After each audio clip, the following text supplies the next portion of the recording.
सभी को मेरा प्रणाम। मैं हूं अवधेश और आज हम जो यहाँ पे भारत के जो प्राचीन मंदिर हैं, भारत के जो संत महात्मा हैं, जो पुरुष हैं, उनकी सीरीज़ में आज हम एक ऐसे मंदिर पे पहुँचे हैं जिसका अपना एक पौराणिक इतिहास रहा है। ये मंदिर जो आपको पीछे दिखाई दे रही है, इसको जंगली नाथ बाबा के नाम से जाना जाता है। और जो बहराइच जनपद है वहाँ से कुछ ही दूरी पे मुख्य मटेरा पड़ता है और वहाँ से लगभग 5 या 6 किलोमीटर की दूरी पर ये जंगली नाथ मंदिर स्थित है।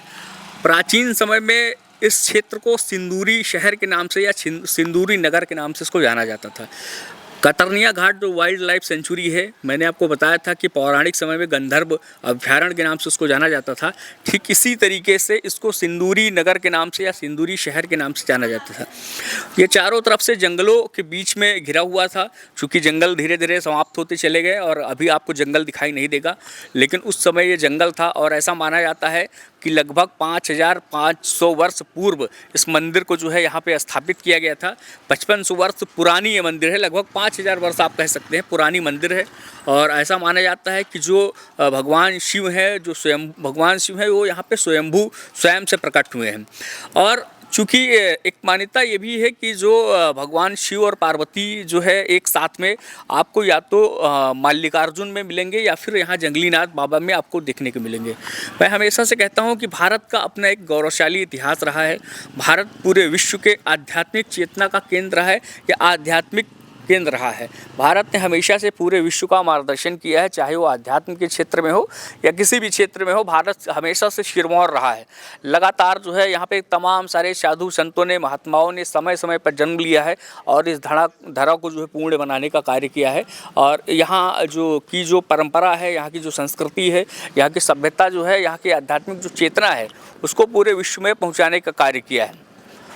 ऐसा कहा जाता है कि जब लगभग 5500 वर्ष पूर्व अज्ञातवास के दौरान पांडव अपनी माता कुंती के साथ में इस जगह पे आए थे और उन्होंने ही यहाँ पे शिवलिंग की स्थापना की थी। ये जो शिवलिंग है, ये लगभग पूरे देश में 12 जगह पांडवों ने शिवलिंग की स्थापना की थी। उसमें से एक ये भी जगह है जहाँ पे अज्ञातवास के दौरान पांडवों के द्वारा ये शिवलिंग स्थापित की गई थी। प्राचीन काल में जंगल ये धीरे धीरे कटता चला गया, समाप्त हो गया। किसी को इसके विषय में जानकारी नहीं था कि ये मंदिर यहाँ पे है भी या नहीं है। यहाँ पे जो जंगलों में मूंज लगा होता है, उसको लोग जो है पत्थरों पे रख करके कूटा करते थे, ऐसे कूटते थे। एक दिन जो है पता चला कि शिवलिंग के अंदर से जो है रक्त स्राव होने लगा, रक्त बहने लगा, खून निकलने लगा। कुछ चरवाहे यहाँ पे थे, यादव जो है बिरादरी के कुछ चरवाहे यहाँ पे गाय भैंस अपनी मवेशियों को चरा रहे थे। उन्होंने जब देखा कि शिवलिंग से जो है खून निकल रहा है, तो उसके बारे में लोगों को बताया और धीरे धीरे ये चर्चा का माहौल पूरे क्षेत्र में बना। और लोगों को सहज रूप से विश्वास नहीं हो रहा था, अचरज हो रहा था कि आखिर एक शिवलिंग से खून कैसे निकल सकता है, पत्थर से खून कैसे निकल सकता है। जब ये बात यहाँ के जो नानपारा के जो राजा थे शहादत अली, जब उनको पता चलती है तो वो इसको अंधविश्वास मानते हैं और ऐसा कहते हैं कि ये सारी चीज़ें झूठ हैं और ऐसा कुछ भी नहीं है।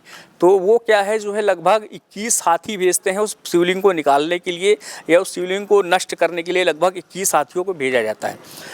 वो 21 हाथी अपना पूरा बल इस शिवलिंग पे लगा देते हैं, अपना पूरा जोर लगा देते हैं, लेकिन वो शिवलिंग को टस से मस नहीं कर पाते हैं।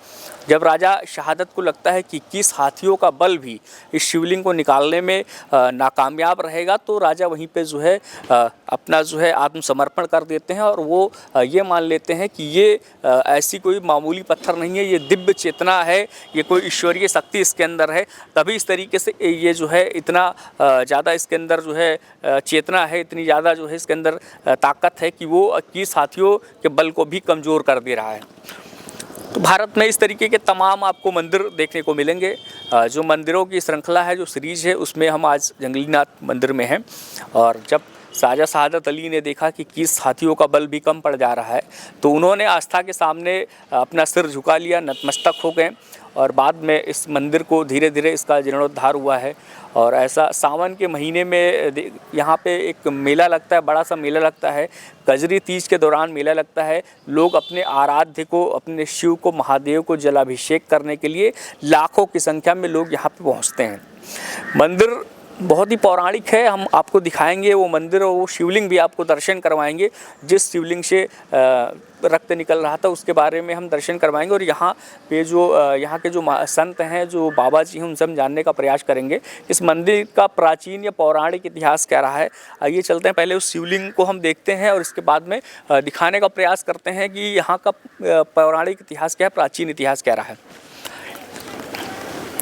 यहाँ पे एक छोटा सा नीम का पेड़ लगा है, यहाँ भी कुछ मूर्तियों का स्थापित किया गया है। और सामने से जो है, आइए एक मिनट,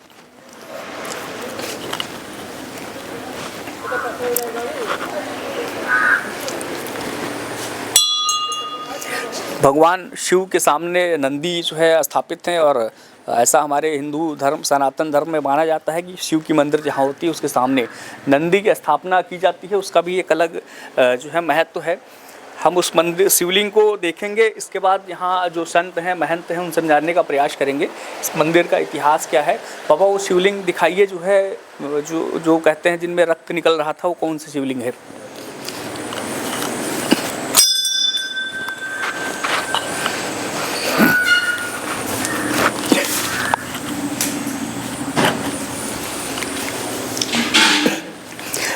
एक मिनट, यहाँ कैमरा यहाँ लेके आइए, एक मिनट। ये वो शिवलिंग है, आप दर्शन कर सकते हैं। ये स्वयंभू भगवान शिव हैं, साक्षात महादेव यहाँ पे विराजमान हैं। आप इस शिवलिंग को देख सकते हैं। बाबा ये क्या, इसके बारे में क्या कहा जाता है? ये ऊपर से क्यों क्षतिग्रस्त क्यों है, ये खंडित क्यों है? ये जो घी चंदन से होता है, इससे वो तेजाब बन जाता है।